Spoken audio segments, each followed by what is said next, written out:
Hello everyone, welcome to study stream. आज इस video में हम जेईई मेंस के फुल इंफॉर्मेशन के बारे में बात करेंगे, जिसमें जेईई मेंस क्या होता है, इसकी एलिजिबिलिटी क्राइटेरिया क्या होती है, एज लिमिट कितना होता है, और जेईई मेंस का एग्जाम पैटर्न क्या होता है, सिलेबस कितनी होती है, और इसका एप्लीकेशन फी कितनी होती है, और जेईई मेंस का एग्जाम कब होता है और इसका रिजल्ट कब डिक्लेयर होता है। इन सबको हम लोग पूरा डिटेल में समझेंगे। ठीक है, तो चलिए वीडियो स्टार्ट करते हैं। लेकिन वीडियो स्टार्ट करने से पहले अभी तक आपने चैनल को सब्सक्राइब नहीं किया है तो प्लीज़ आप चैनल को सब्सक्राइब कर दीजिए, क्योंकि इस चैनल पर ऐसे ही स्टडी से रिलेटेड यूजफुल कंटेंट का वीडियो अपलोड होता रहता है।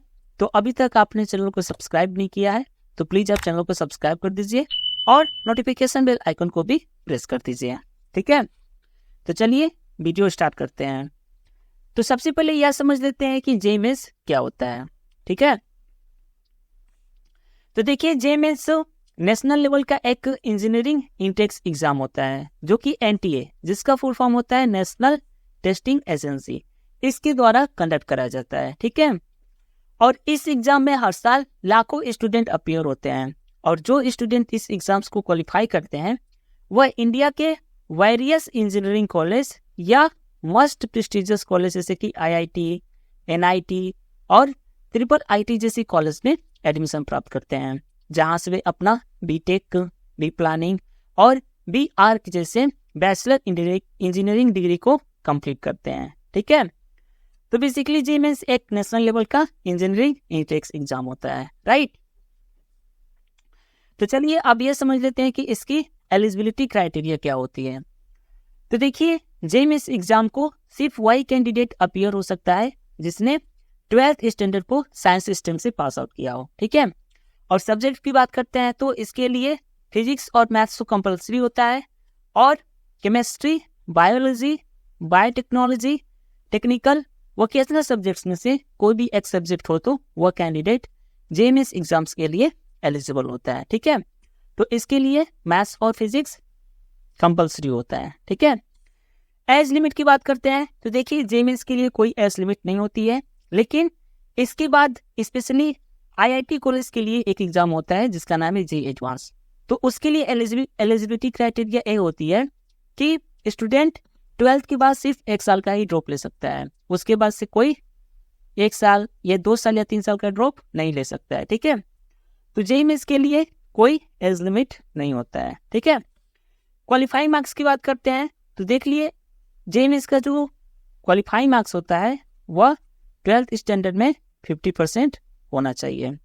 यदि किसी स्टूडेंट का 12th स्टैंडर्ड में 50% नहीं है तो वह जेईई मेंस एग्जाम्स के लिए एलिजिबल नहीं है। ठीक है, तो इसके लिए मिनिमम क्वालिफाइंग मार्क्स 50% होना चाहिए। ठीक है, तो चलिए अब ये समझ लेते हैं कि इसका एग्जाम पैटर्न क्या होता है। तो देखिए जेईई मेंस में बेसिकली 2 पेपर होते हैं, एक होता है पेपर 1 और एक होता है पेपर 2। ठीक है, पेपर 1 बीटेक वाले स्टूडेंट के लिए होता है, जिसमें मैथ्स, फिजिक्स और केमिस्ट्री इन 3 सब्जेक्ट का एग्जाम होता है, और यह एग्जाम कंप्यूटर बेस्ड ऑनलाइन होता है। ठीक है, और इस एग्जाम में प्रत्येक सब्जेक्ट के 20 ऑब्जेक्टिव टाइप क्वेश्चंस और 5 न्यूमेरिकल वैल्यू टाइप क्वेश्चंस पूछे जाते हैं। ठीक है, जिनमें से प्रत्येक क्वेश्चंस 4 मार्क्स का होता है, और यदि कोई स्टूडेंट गलत आंसर टिक कर देता है तो उसके लिए 1 मार्क का नेगेटिव मार्किंग भी होती है। ठीक है, तो पेपर 1 बेसिकली बीटेक वाले स्टूडेंट के लिए होता है, जिसमें मैथ्स, फिजिक्स और केमिस्ट्री का एग्जाम्स होता है। ठीक है, पेपर 2 की बात करते हैं तो देखिए पेपर 2 बेसिकली बी आर्क और बी प्लानिंग वाले स्टूडेंट के लिए होता है, जिसमें मैथमेटिक्स, एप्टीट्यूड टेस्ट और ड्राइंग टेस्ट का एग्जाम्स होता है। ठीक है, जिसमें मैथमेटिक्स और एप्टीट्यूड टेस्ट का तो ऑनलाइन एग्जाम होता है, यह कंप्यूटर बेस्ड टेस्ट होता है, जबकि ड्राइंग टेस्ट जो होता है पेंसिल और पेपर बेस्ड टेस्ट होता है, और यह ऑफलाइन होता है। ठीक है, तो पेपर 2 बी आर्क और बी प्लानिंग स्टूडेंट के लिए होता है। तो चलिए आप समझ लेते हैं कि इसका सिलेबस क्या होता है। तो देखिए जेईई मेंस का जो सिलेबस होता है इसमें बेसिकली क्लास 11th और 12th के मैथ, फिजिक्स और केमिस्ट्री इन तीनों सब्जेक्ट के ही सारे कॉन्सेप्ट कवर करे जाते हैं, जैसे अगर फिजिक्स की बात करते हैं तो फिजिक्स में मैकेनिक्स, थर्मोडायनेमिक्स जो कि क्लास 11th का है, electrostatic and magnetism, optics, modern physics जो कि क्लास 12th का है। ठीक है, तो बेसिकली जेईई का जो सिलेबस होता है वो क्लास 11th और 12th के मैथ, फिजिक्स और केमिस्ट्री के ही सारे टॉपिक का कॉन्सेप्ट होता है। ठीक है, तो चलिए अब ये समझ लेते हैं कि इसका एप्लीकेशन फी कितना होता है।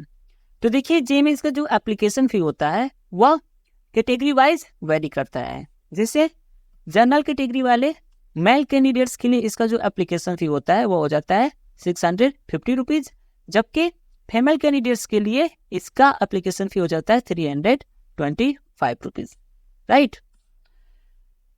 जबकि SC, ST और PWD के मेल और फीमेल दोनों कैंडिडेट्स के लिए इसका एप्लीकेशन फी 325 रुपीज हो जाता है।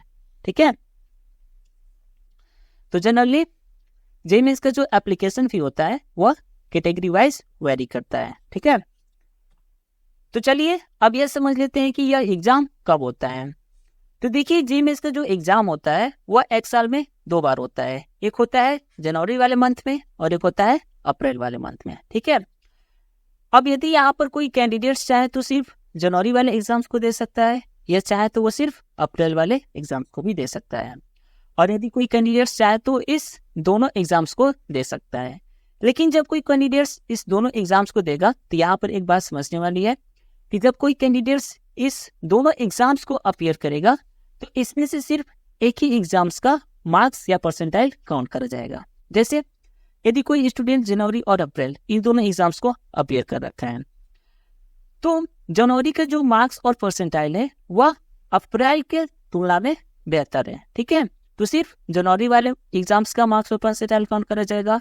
यदि अप्रैल का जनवरी की तुलना में बेहतर है तो सिर्फ अप्रैल का ही मार्क्स और परसेंटाइल काउंट करा जाएगा। ठीक है, तो जेईई का एग्जाम साल में 2 बार होता है। एक होता है जनवरी वाले मंथ में और एक होता है अप्रैल वाले मंथ में। ठीक है, तो चलिए अब ये बात कर लेते हैं कि इसका रिजल्ट कब डिक्लेयर होता है।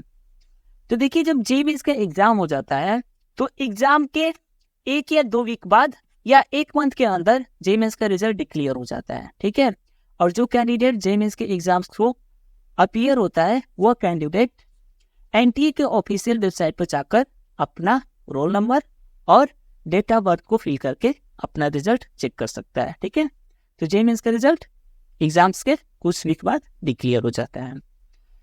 तो ये तो था जेईई का फुल इंफॉर्मेशन। आई होप आपको वीडियो अच्छा लगा होगा। यदि आपको वीडियो अच्छा लगा है तो प्लीज आप वीडियो को लाइक करें, और अभी तक आपने चैनल को सब्सक्राइब नहीं किया है तो प्लीज आप चैनल को भी सब्सक्राइब करके नोटिफिकेशन बेल आइकन को प्रेस कर दीजिए।